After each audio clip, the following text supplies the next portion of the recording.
I want to call something to your attention that we all know intuitively, whether or not you've thought about it explicitly. You go around the world and you find times and places where nations have excelled in one subject or another. There's a birth of that period of where they excel, and then there's a peak, and sometimes it drops off, and sometimes they hang on.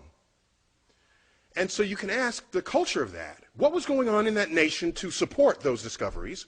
And then what happened when they ended? And so I call that sort of naming rights. If you were there first and you did it best, you name things.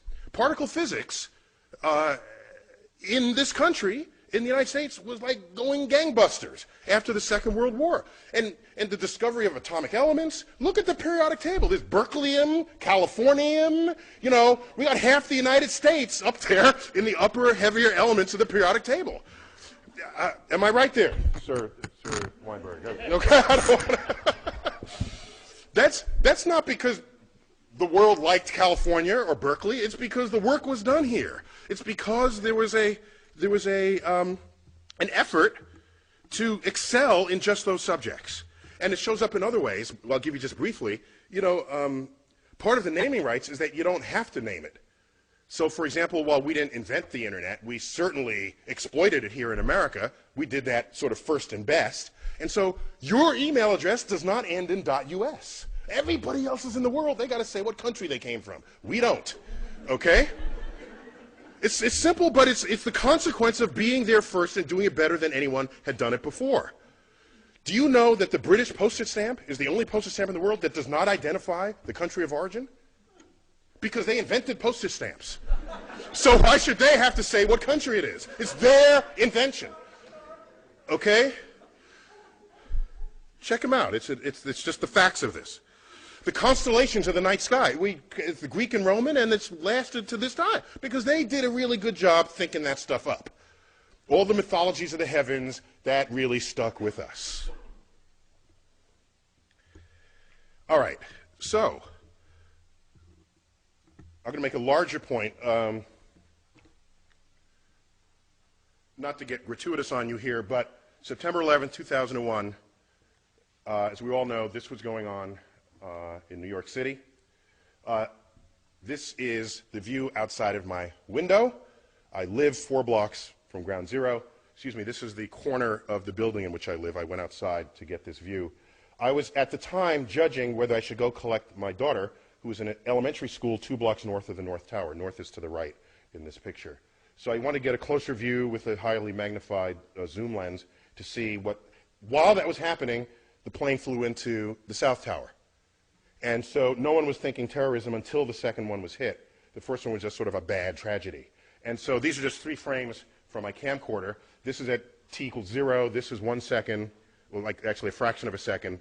The plane was moving probably 500 miles an hour. And just to understand, the black building, that black sort of monolithic building, that is 50 stories tall. This is New York City, people. So tall buildings are kind of, they're just all over the place. And that's just a hotel, a 50-story hotel. And it's the towers are foreshortened because they're the angle at which this is shown. I put these up because a few days after this, President Bush, I don't remember where he said this, on the steps of the White House, in the Rose Garden or at the Capitol, in an attempt to distinguish we from they, the terrorists who flew these planes into the buildings and into the, that went down in Pennsylvania and in Washington, to distinguish we from they, he loosely quotes a phrase out of the Bible by saying, our God is the God who named the stars. Now, this is before I was on his Rolodex, okay?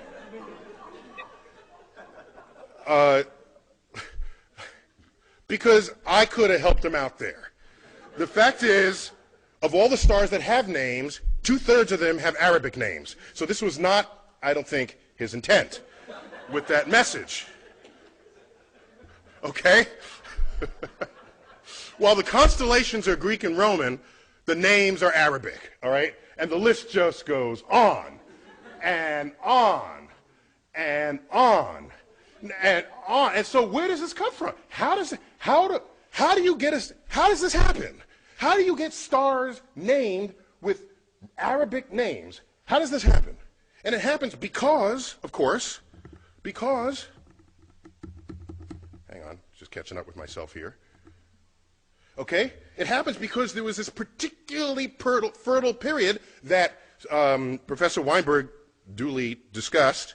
And around that period, that 300-year period, the intellectual center of the world was Baghdad.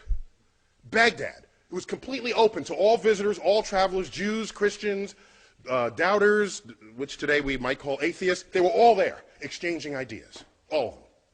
All of them. And it was that period where you had the advances in like engineering and biology and medicine and mathematics. All right? Our numerals are called what? Arabic numerals. They ever stop and think about that? You know, who as in America, do we take pause at this? Why are they called Arabic numerals? Okay, they fully exploit the discovery of the zero, create a whole field called algebra, itself an Arabic word. Algorithm is an Arabic word. All this is going on, and it's all traceable, not to some long 1,000-year tradition in Islam. It's traceable to this 300-year period. This 300-year period.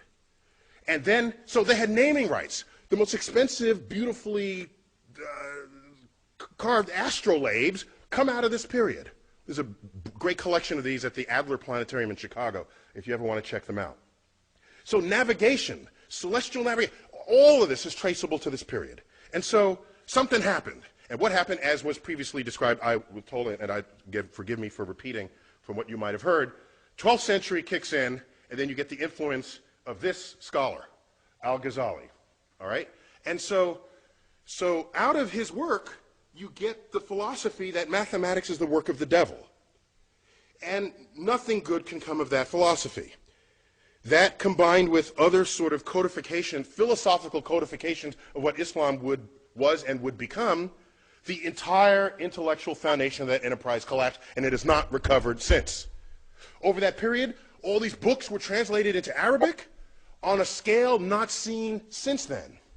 And so why am I even going here? Because I'm trying to explain to you that you fast forward, the dangers here is that you fast forward to 21st century America and ask, what influences are we feeling now? Because that period, that naming period in Islam stopped and it never recovered. Because the way of thinking about the natural world, revelation replaced investigation. Okay? So I fast forward to 21st century, and what do you find? You get things like this. Okay? This is in America. All right? So now, what I find interesting is it's a level of passion that it requires to actually do it. You got to like pay for this. Okay? A sensitivity to the money aspect of it. But we all know tomorrow's economies will be founded on innovations in science and technology, and of course that gets cut short if we lose our civilization, as what happened in Islam in 1100. And the last thought I'll leave you with, which concerns me greatly, if you do the math, okay? You know, you look at all the Nobel Prize winners there ever were, some even in this room, and ask how many were Muslim. And it's like one, maybe two. Okay, I think a second one was in economics. And the one we referred to was described earlier, the co-winner of the Nobel Prize with Professor Weinberg, Abdus Salam. And he's not Middle Eastern Muslim, he's Pakistani Muslim. Okay? Now, how many Nobel Prizes are won by Jews? It's like a fourth of the Nobel Prizes. Okay? Some high fraction of the total. And then you look, how many Muslims are there in the world? It's like 1 billion Muslims. How many Jews? 15 million tops. Okay? So you ratio these numbers. Had Islam not collapsed in its intellectual standing in the year 1100, and you just do the ratios, they would have every single Nobel Prize today.